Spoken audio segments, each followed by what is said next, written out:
Hello friends, आपका स्वागत है यूट्यूब चैनल डिक्टेशन क्लब में। आज का dictation SSC stenographer grade C and D 2024 का जो एग्ज़ाम हुआ था उसका स्किल टेस्ट 16 अप्रैल 2025 को हुआ था। उसमें ग्रेड सी में बोला गया था, जो कि 80 शब्द प्रति मिनट की गति से बोला गया था। लेकिन हम इस डिक्टेशन को 3 अलग अलग स्पीड में डाल रहे हैं ताकि आप इसका अभ्यास अच्छी तरीके से कर लें। अगर आपको इसकी पीडीएफ अलग से चाहिए तो आप हमारा टेलीग्राम चैनल नीचे डिस्क्रिप्शन बॉक्स से ज्वाइन कर सकते हैं। इसके अलावा आपको एसएससी प्रीवियस ईयर के और भी डिक्टेशन लिखने हैं तो उसकी प्लेलिस्ट की लिंक भी आपको नीचे डिस्क्रिप्शन बॉक्स में मिल जाएगी। इसके साथ ही हमारे चैनल में डेली एक नया डिक्टेशन दिया जाता है जो कि आप लिख सकते हैं और अपने अभ्यास को निरंतर कर सकते हैं। तो ज़्यादा समय ना लेते हुए डिक्टेशन स्टार्ट करते हैं 5 सेकंड के बाद।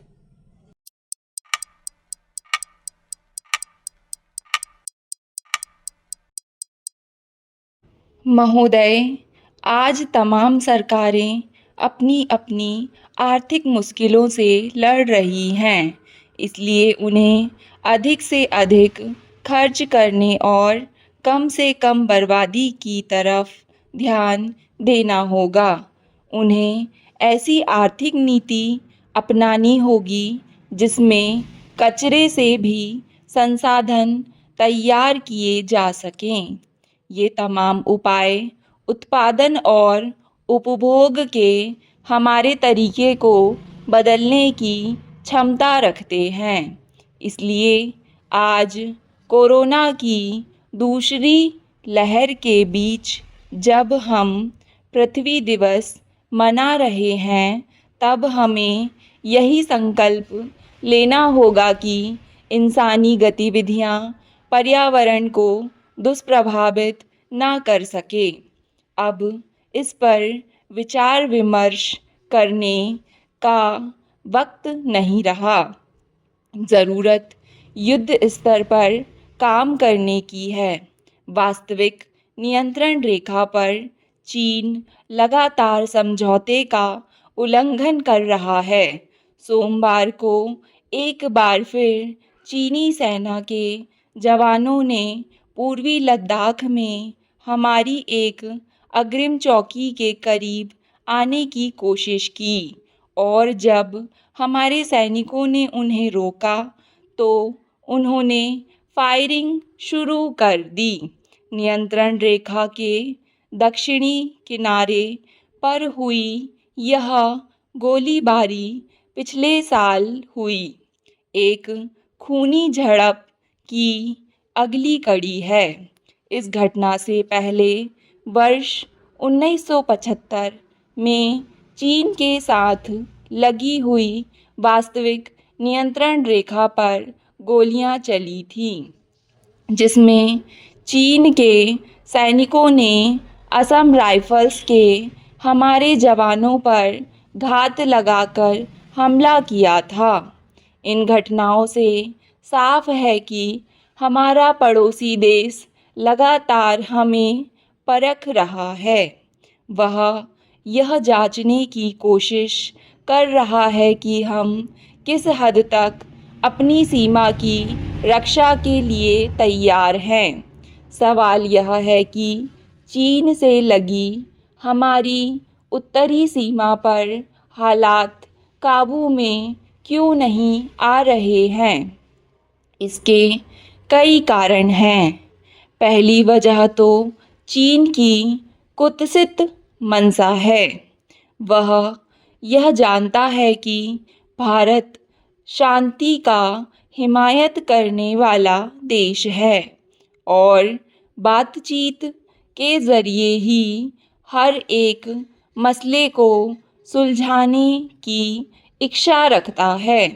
वर्ष 1962 में उसने इसका अनुभव भी किया है, इसलिए वह समय समय पर सीमा पर अपनी फौज की गतिविधियां बढ़ाता रहता है ताकि भारत के कुछ और इलाकों को अपने कब्जे में ले सके। उल्लेखनीय है कि सीमा के निर्धारण का काम चीन की वजह से ही अब तक नहीं हो सका है और इसी के कारण अब वह हमारे कई हिस्सों को अपना बताने लगा है। ताज़ा गोलीबारी की एक वजह विवादित सीमा क्षेत्र में भारत की मजबूत होती स्थिति भी है।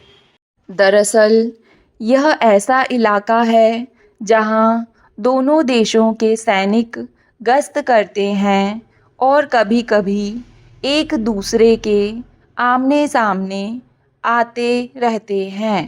लद्दाख के इसी इलाके में पहले भी चीन ने ऐसी हरकत की थी।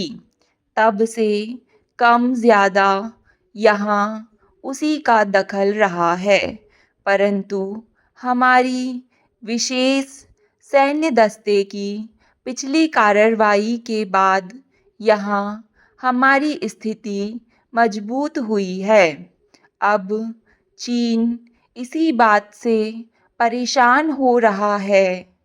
वह किसी न किसी तरह से इन रणनीतिक रूप से महत्वपूर्ण इलाकों पर अपना कब्जा चाहता है, लेकिन ऐसा करते हुए वह शायद भूल रहा है कि आज का भारत शुरुआती दौर से काफ़ी आगे निकल चुका है।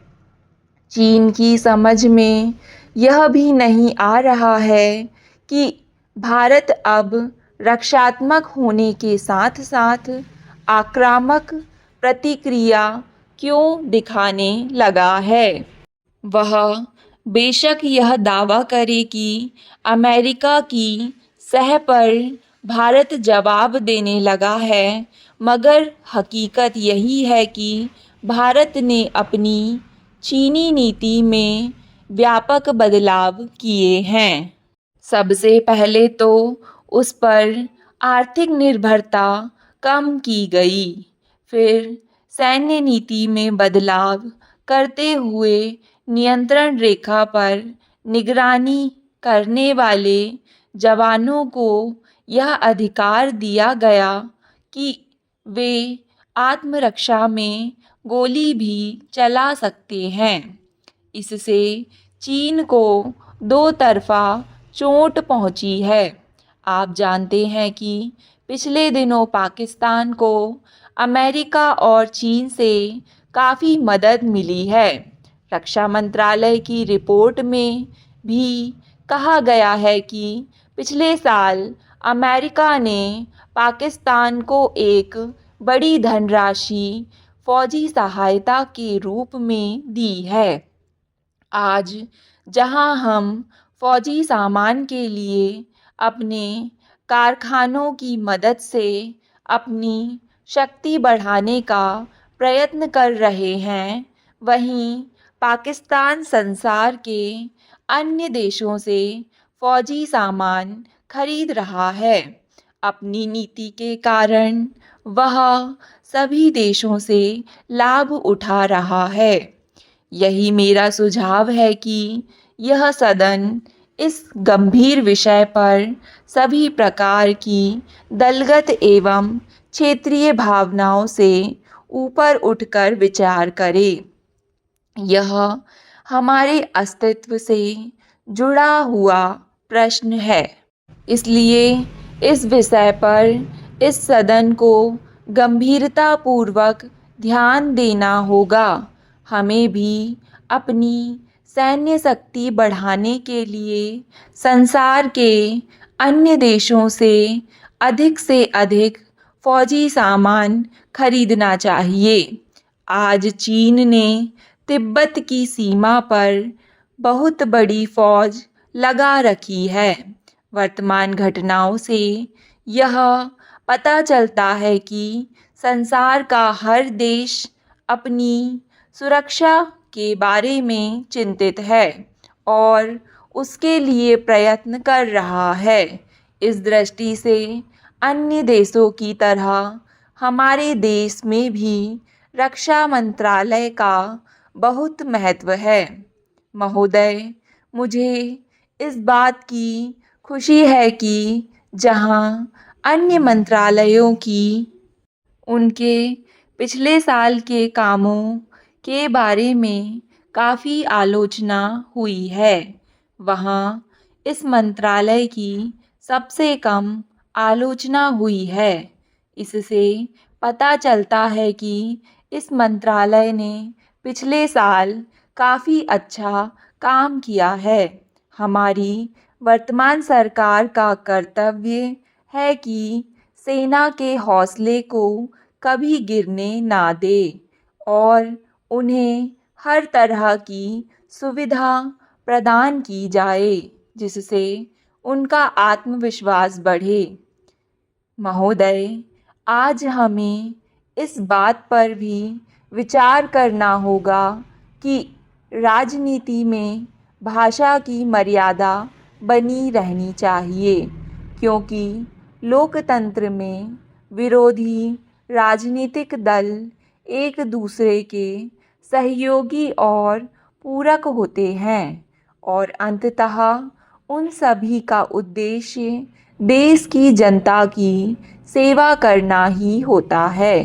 यह प्रख्यात विद्वान ने कहा था कि लोकतंत्र की सुरक्षा और उसकी जीवंतता इसी बात से पता चलती है कि वहाँ के राजनीतिक दल किस प्रकार से व्यवहार करते हैं और राष्ट्रीय हितों को लेकर क्या नज़रिया रखते हैं।